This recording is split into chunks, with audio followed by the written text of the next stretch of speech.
Welcome back to In Focus. We're talking to Max Herwig from the village of North Aurora. And as a neighbor to the south, you have Aurora, which there's so much disparity between the two communities as far as size, and you share a school system. Mm-hmm. But in many ways, you have your own identity. Let's talk about what defines North Aurora. That's a good question. You know, when you look at it, we have our shopping center. For a long time, we were a bedroom community, as I stated earlier.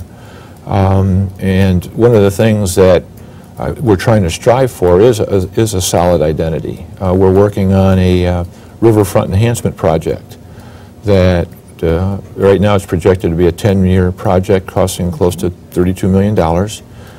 First part of the project is going to be actually started on this year, which is a overlook of on the river on the island, and hopefully that will eventually develop into something that would be a center, because we don't have an actual downtown. The way it was developed, we have Route 31 goes through there, so we have like a main street with commercial development along there.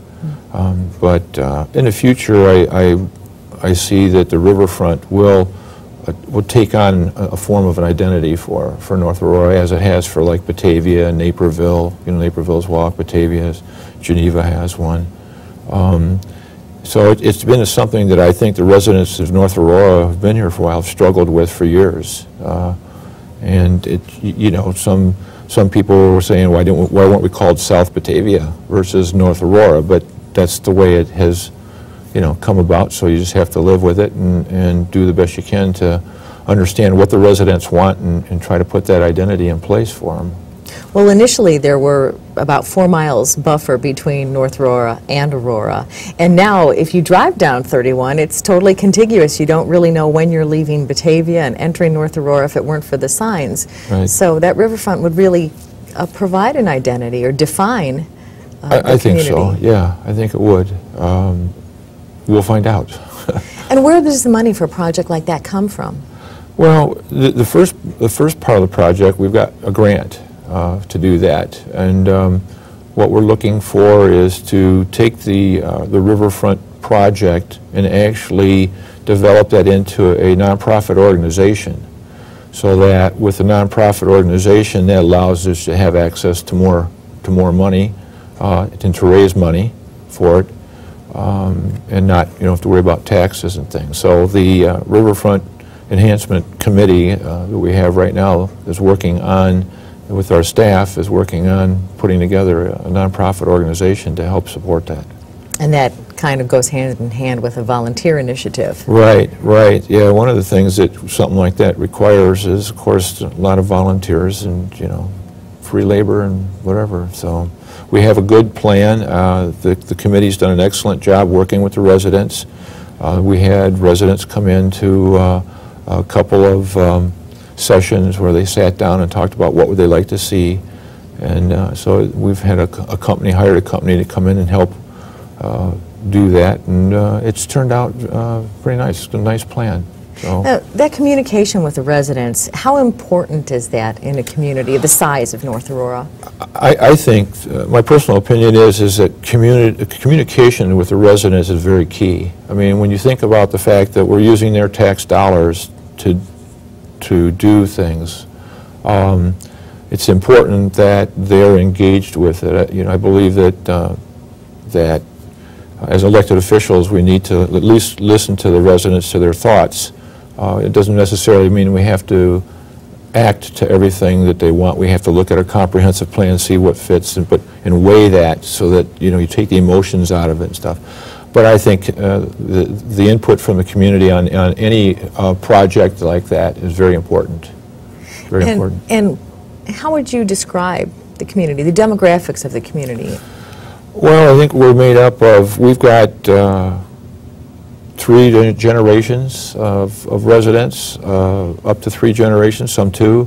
We have about 70% of our population has been here less than about 15 years. So when you look at it, you have the core group that we're here like when I went 40 years ago, the 3,000 of us, but now we're encircled by another 13,000 and younger families, a lot of young families, so they're looking for the things for their children and themselves to be doing, recreation and stuff. So it's taken on a whole new view as it moves, and it will continue to grow like that, and it'll continue to change.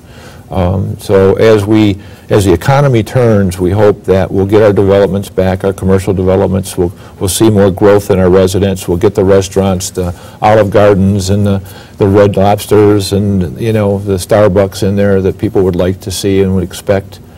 They were hoping for that. With the downturn of the economy, it's kind of slowed that part of it down. So, but there is still going to be a constant evolution. Absolutely. I have no doubt that when the economy turns around, we're going to pick right back up where we left off. And I think that this is a time when we should be looking at what's worked and what hasn't worked.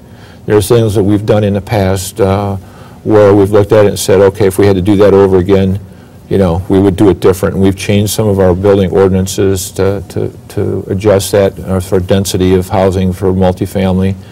We've changed that. One of the things that you struggled with was a long journey to get your police station built. And later in the show, we're going to hear another story of a community that is facing the same struggle. Plano is looking at doing that. That's what I understand. It's kind of interesting that Plano's now around 12,000 people, and the village of North Aurora is 16,000.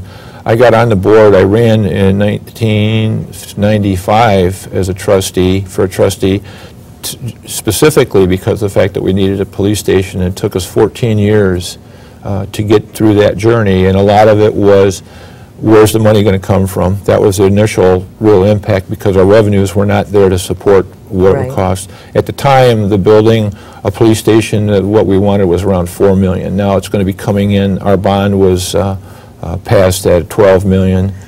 We think it's probably going to come in around $10 million. We are unfortunately out of time. Okay. Thank you for a nice conversation with Max Herwig.